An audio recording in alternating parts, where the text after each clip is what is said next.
I grew up in a small town called Stoneridge Estate. Our three-story house wasn't fancy, but it was home. My parents were both teachers at the local school.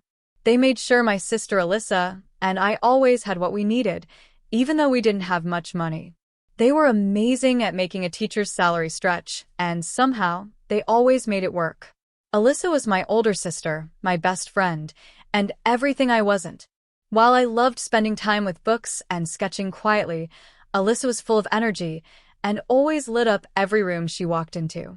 I still remember us as kids, climbing the big oak tree in our backyard and pretending we were explorers or princesses. Life was simpler then, before things started to change as we got older. As we grew up, our differences became clearer. Alyssa was outgoing, talented, and seemed perfect in every way. She wrote poems that made our English teacher cry, acted in every school play, and even found time to shine on the rugby team. Meanwhile, I was quiet and preferred spending my lunch breaks in the library instead of with the crowds in the cafeteria. Our parents never showed favoritism. They were just as proud of Alyssa's big achievements as they were of my good grades and smaller accomplishments. But it was clear that Alyssa was destined for bigger things. When college acceptance letters arrived, it wasn't surprising that Alyssa got into Fresno University, one of the best schools in the state. I'll never forget the day her acceptance letter came. Mom and Dad were overjoyed. "Our baby's going to Fresno." Mom cried, hugging Alyssa tightly. Dad was calling relatives to share the news. Alyssa got into Fresno with a full scholarship, he told everyone. That was when our paths truly started to split. We still loved each other, but life took us in different directions. Alyssa moved to the city to start her new life, while I stayed in our hometown, still living in the house we grew up in, trying to figure out my own path. I never expected that my bond with Alyssa would be tested in a way I couldn't imagine. But one golden ring changed everything, breaking what we had built over the years and making me question everything I thought I knew about family, trust, and forgiveness. Alyssa would call home every week, sharing her success stories and achievements. I'd sit at the kitchen table, watching Mom's face light up with pride as Alyssa talked about her latest accomplishment at Fresno. "Did you hear?" Mom would tell everyone. Alyssa's research paper was published in the university's psychology journal, and she's only a sophomore. Dad would add, and she still has a perfect 5.0 GPA while doing all that extra research. That's our girl. Meanwhile, I spent 3 years after high school working at the local diner, saving money for community college. When I finally started at Stoneridge Estate Community College, my parents smiled and said, "That's nice, dear." It wasn't Fresno, but it was something.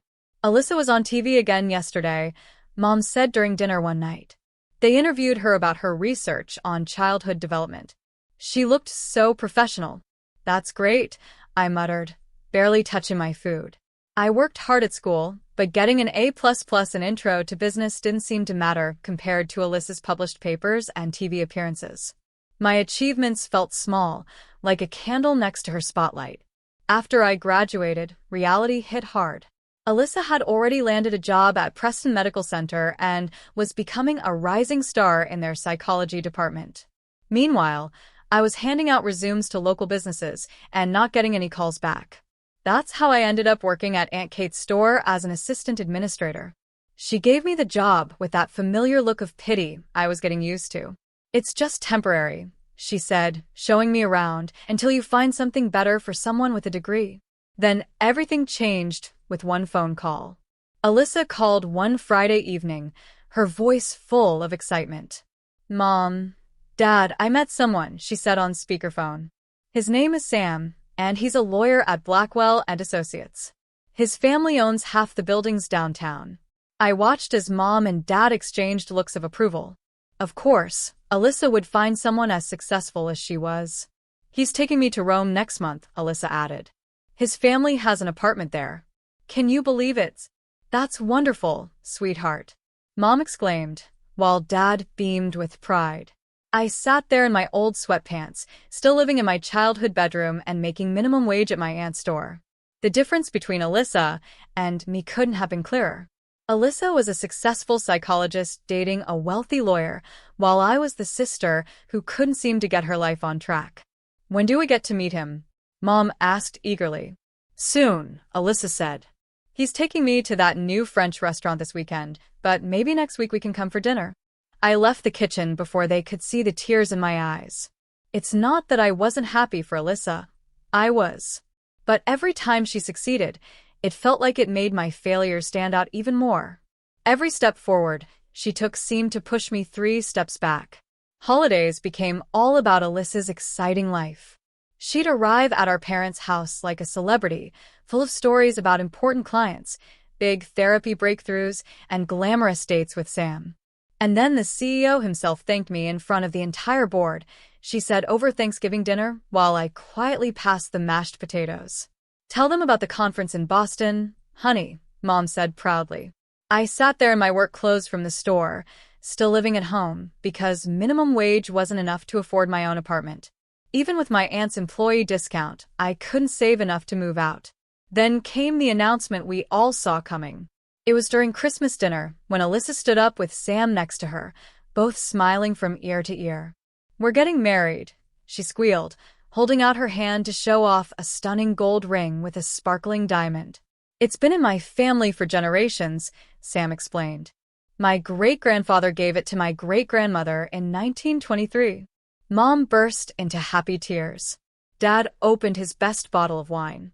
I smiled, but inside I felt something heavy settle in my stomach. The next few months were all about wedding preparations. Alyssa was always at the house, turning it into a wedding planning zone. Every surface was covered with bridal magazines, color swatches, and guest lists. One Tuesday in early spring, I had a rare day off. I was lying on my bed, reading my old copy of Pride and Prejudice, when I heard Alyssa and Mom talking in the garden below my window. These roses will be perfect for the reception, Alyssa said. We should plant more along the fence. Be careful with your ring, sweetie, Mom said. Those thorns can catch on it. You're right, Alyssa replied. This glove keeps catching on it. I'll just put it here on the bench for now. I went back to reading my book, only half listening to Mom and Alyssa talking about flowers and table decorations. The afternoon sun felt warm through my window, and I was getting to my favorite part of the story when I heard Mom's voice. We should get more fertilizer if we're planting all these roses. Let's go to the garden center. Good idea, Alyssa said. Kayla, we're heading to the store. Be back soon. I mumbled something in response, too caught up in my book to pay much attention. The house felt quiet after they left, except for the sound of birds outside.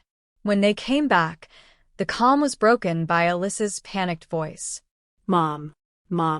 The ring, it's gone. I looked up from my book, startled by the commotion. Through my window, I saw Alyssa and Mom searching frantically around the wooden bench, moving gardening tools and flower pots.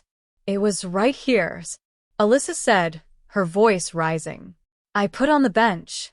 Don't worry, honey. We'll find it, Mom said, though she sounded worried too. It has to be here somewhere. They searched every corner of the garden as the sun started to set, but the ring was nowhere to be found. That's when I first noticed the way they looked up at my window, a flicker of suspicion in their eyes. It felt like a chill in the air. With shaky hands, Alyssa called Sam. His voice came through the phone loud and angry. What do you mean you lost it? He yelled. That ring has been in my family for 4 generations. My great-grandmother wore it through 2 world wars. I'm so sorry, Alyssa cried. We'll find it. I promise. You'd better find it, Sam snapped. His tone was so sharp, it made me flinch. That ring is irreplaceable. When the call ended, Alyssa turned to me with an expression I'd never seen before. Angry and accusing. You took it, didn't you? What? I said, stunned. It felt like a slap. Alyssa, I was in my room the whole time. Exactly, she shouted. You were the only one here. Her mascara was running as she screamed. You've always been jealous of me. Mom stepped forward, her face stern. Kayla, if you took the ring, you need to return it right now. I didn't take anything, I said, my voice shaking. I swear. Then you won't mind if we search your room, Dad said, already heading up the stairs. I followed them to my bedroom, feeling helpless as they tore it apart. They went through my drawers, emptied my jewelry box, flipped my mattress, and dumped out my purse.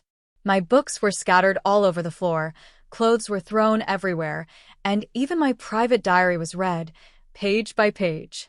"It has to be here somewhere," Alyssa muttered, tossing my sweaters onto the floor. The search went on for hours, then days, and eventually a week. Each day, the accusations got worse. "Just admit it," Alyssa cornered me in the kitchen one morning. "We all know you took it because you're jealous. You can't stand that I'm getting married while you can't even get a date. Alyssa, please." "Look at you," she snapped. "You're 28, still living with mom and dad, and working a pathetic job that Aunt Kate gave you out of pity. You're a loser, Kayla, and you couldn't stand to see me happy." Mom stood in the doorway with her arms crossed. "We're going to call the police if you don't return it." "Go ahead," I shouted, finally snapping. "Call them. I have nothing to hide because I didn't take your precious ring." Each word felt like a knife cutting into me. But the worst part wasn't the accusations or the threats. It was the way they looked at me. They truly believed I was guilty, that I had betrayed my sister out of jealousy. Word spread quickly in our small town. Within days, everyone had heard my parents' version of the story. At the grocery store, neighbors avoided me. At church, people I'd known my whole life suddenly sat in different pews. I was restocking shelves at Aunt Kate's store when I heard her voice behind me. "Kayla." Her tone made me freeze. "We need to talk." In her small office, she didn't even offer me a seat. "Your mother called me this morning," she said. "Aunt Kate, please." She held up her hand. "I gave you a chance when no one else would, and this is how you repay me? By stealing your sister's engagement ring." "I didn't." "Clean out your locker and turn in your keys," she said coldly. "I won't have a thief working in my store." The walk home felt like a death march. I hoped Mom and Dad would see how much this was ruining my life, that they'd realize I could never do something like this. But when I got home, I found them sitting in the kitchen. "Aunt Kate fired me," I said quietly. My voice was barely a whisper. Mom didn't even look up from her coffee. "Pack your things." "What?" "You heard your mother," Dad said. "We want you out by tomorrow morning." The room started spinning. "You're kicking me out? Where am I supposed to go?" I asked. "Maybe you should have thought about that before stealing from your sister," Mom said, finally looking at me. Her eyes were colder than I'd ever seen them. "You've brought shame to this family, Kayla. I can't even face my friends anymore." "I'm your daughter," I whispered. "No daughter of mine would do what you've done." Her words cut deep, sharp as broken glass. "You have until morning." I stumbled upstairs in a daze, pulling my old gym bag from a closet. How do you pack your entire life into one bag? What parts of yourself do you take? I started with clothes, enough for a week, maybe 2. One pair of sensible shoes. My laptop, wrapped in a sweater. Then came the harder choices. The books that had been my friends when I had no one else. Pride and Prejudice, Alyssa Eyre, Little Women. Stories of women who found their way in tough times. Tears wouldn't stop falling. These walls had seen my first steps, heard my first words. This room had been my safe space through every hard moment in my life. Now it was just another place where I wasn't welcome. My phone buzzed with messages from old friends. "I can't believe you'd do this. "How could you?" Don't contact me again." Sitting on my stripped bed, surrounded by the pieces of my life, I realized there was nothing left for me in Stoneridge Estate. Every bridge was burned, every door closed. Whatever I was going to become, it wouldn't happen here.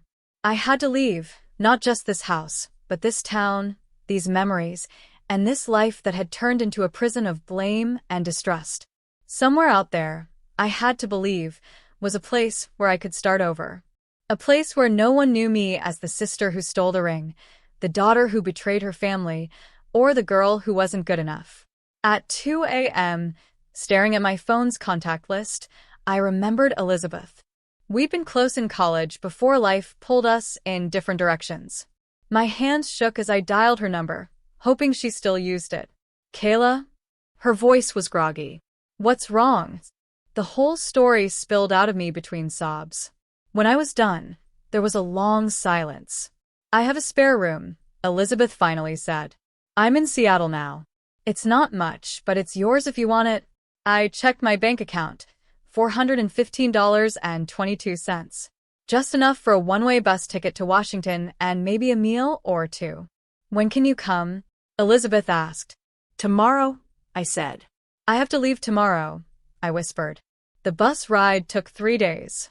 Most of the time, I just stared out the window, watching the familiar places of my life fade into unknown landscapes. My gym bag sat on my lap, holding everything I owned. It felt like a lifeline. Elizabeth was waiting at the station when I arrived, just like she promised. She hugged me right away, and for the first time in weeks, I felt human again. The store where I work is hiring, she said as we drove to her apartment. It's just retail, but it's something. I started the very next day. The store manager looked at my business degree and my desperate eyes and handed me a name tag. You're on register too, he said. I threw myself into the job like it was my lifeline. Every shift, every sale, every minute felt like one step further away from Stoneridge Estate and the mess I'd left behind. When my coworkers complained about long hours, I stayed late. When they groaned about rude customers, I handled them with a smile. For months later, I was promoted to floor supervisor. 3 months after that, assistant manager. By 9 months, I was running my own department. You're different from most people we promote, my district manager said during my review. You're hungry. He was right. I was hungry, not just for success, but to prove myself. To prove that I could be more than what my family thought I was. The day I signed the lease on my first apartment, I finally felt free. It was small, just a studio with a tiny kitchen, but it was mine. No one could tell me to leave. No one could go through my things. No one could question my right to be there. That same day, I changed my phone number, deleted all my social media accounts, and erased anything that could lead back to Stoneridge Estate. Elizabeth thought I was being extreme, but she didn't argue. They're still your family, she said once carefully. No, I said, unpacking boxes in my new place. Family believes in you. Family stands by you. They stopped being my family the day they chose not to believe me. At night, lying in my new bed in my new life, I sometimes wondered about them. Was Alyssa married now? Did Mom still garden? Did Dad still read the paper every morning at the kitchen table? But wondering was dangerous. Wondering led to doubting, and doubting pulled me back to that dark place where I questioned everything, even myself. I focused on work, building a new life, and becoming someone who couldn't be ignored or cast aside. Someone who didn't need anyone's approval. Someone strong enough to survive being erased from her own family story. Even though I tried to move forward, there were nights when curiosity got the best of me. On those nights, I'd ask Elizabeth to check Alyssa's social media on her phone. She got married, Elizabeth told me one evening, scrolling through pictures. Big white dress, church wedding. Your parents look happy in the photos. I nodded, pretending it didn't hurt. But it felt like a knife in my chest. A year later, Elizabeth told me she's pregnant. She showed me a photo of Alyssa cradling her belly, Sam's hand resting over hers. She looked radiant. Years passed this way. I built my new life in Seattle while catching glimpses of my old one through Elizabeth's phone. I watched my family's life go on without me. Pictures and posts that never mentioned the daughter who is gone, the sister who is missing. Then one day, everything changed. Elizabeth called me, her voice breathless. Kayla, you need to see this. She sent me a screenshot of Alyssa's latest post. To my sister Kayla, I'm sorry. I was wrong. If anyone knows where she is, please help me find her. I need to make this right. Please share this post. I stared at the words until they blurred. It's probably some kind of trick, I said. I don't think so, Elizabeth said softly. Look at the comments. Your parents are there, too. They're begging you to come home. My hands shook as I read their comments. Mom, please come home, sweetheart. We need to talk to you. Dad, we made a terrible mistake. Please give us a chance. After 5 years of silence, their words didn't feel real. But there was something genuine in their desperation. I dialed the old house number, half expecting it to be disconnected. Mom answered on the first ring. Hello.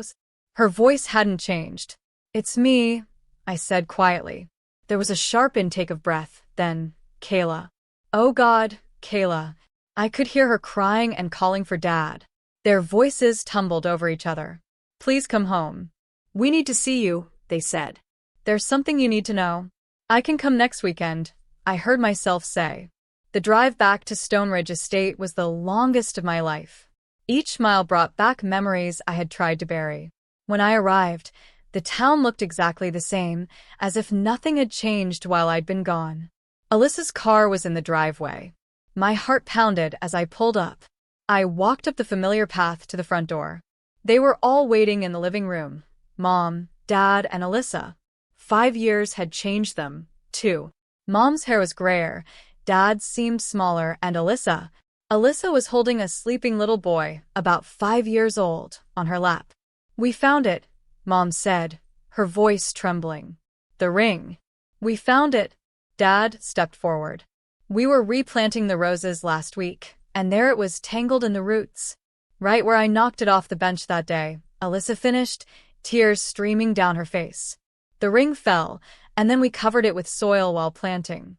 It's been there all this time, growing deeper with the roses. The truth hit us all at once, breaking something inside each of us. The living room filled with raw, uncontrollable sobbing. Mom collapsed into Dad's arms, her whole body shaking. Dad's usual calm finally broke, and tears streamed down his face. Alyssa fell to her knees, crying so hard it woke the sleeping boy in her arms. And me? After 5 years of holding it all in, trying to be strong, trying to survive, I finally let go. The tears came in waves, years of pain and loneliness pouring out in deep, gut-wrenching sobs. I'm so sorry, Kayla, Alyssa choked out between gasps. I was horrible to you, cruel, unforgivable. I let my fear and Sam's anger cloud my judgment. I chose to believe the worst about my own sister. Mom reached for my hand but stopped, unsure. We failed you as parents, she whispered through her tears. We should have believed you, protected you. Instead, her voice broke, and she couldn't finish. Please, Alyssa pleaded, her voice desperate. Tell us how to make this right. I'll do anything. We all will. I looked at them. These people who had once been my whole world, then became my worst nightmare. And now? Now, I didn't know what they were. I can't just pretend the last 5 years didn't happen, I said, wiping my eyes. You didn't just accuse me. You condemned me. You turned the whole town against me, threw me out with nothing but a gym bag and nowhere to go. What if? Mom hesitated, then continued. What if we saw someone? A family therapist. Someone who could help us rebuild what we broke. Once a month, Dad added quickly, his voice thick with emotion. As long as it takes. I looked at the little boy on the couch. My nephew, I realized. He had Alyssa's nose and Sam's dark hair. 5 years of his life had passed, and I hadn't been there. I'm not moving back to Stoneridge Estate, I said firmly. I have a life in Seattle now, a good job, and friends who stood by me when no one else would. We understand, Alyssa said. We don't deserve to have you back in our lives. But if you're willing to try, even just a little. It took me 4 months to agree to visit for the first time. Thanksgiving. I brought Elizabeth with me for support. Dinner was awkward, full of careful conversations and topics no one dared to bring up. But it was a start. Dr. Brianna, our family therapist, helps us talk about the hard stuff. In her office, we talk about trust, betrayal, expectations, and how damaging assumptions can be. Sometimes we leave those sessions angry or hurt, with old wounds reopened. But little by little, we're learning how to listen to each other again. Alyssa's son, Liam, is the easiest part. 5-year-old don't hold grudges, or remember the mistakes adults make. To him, I'm just Aunt Kayla, the one who brings him books from Seattle and teaches him to draw. His love is pure and simple, like a bridge connecting who we were to who we might become. The roses still bloom in Mom's garden, even the ones that grew around the ring for 5 years. Sometimes I look at them and think about how truth, like that ring, can get buried under layers of assumptions and blame. But truth, like roses, will eventually find its way to the surface. I'm not the same person who left Stoneridge Estate with nothing but a gym bag and a broken heart. They're not the same people who cast me out. We're all learning that healing, like tending a garden, takes time, patience, and care. Some days are harder than others, but we keep trying.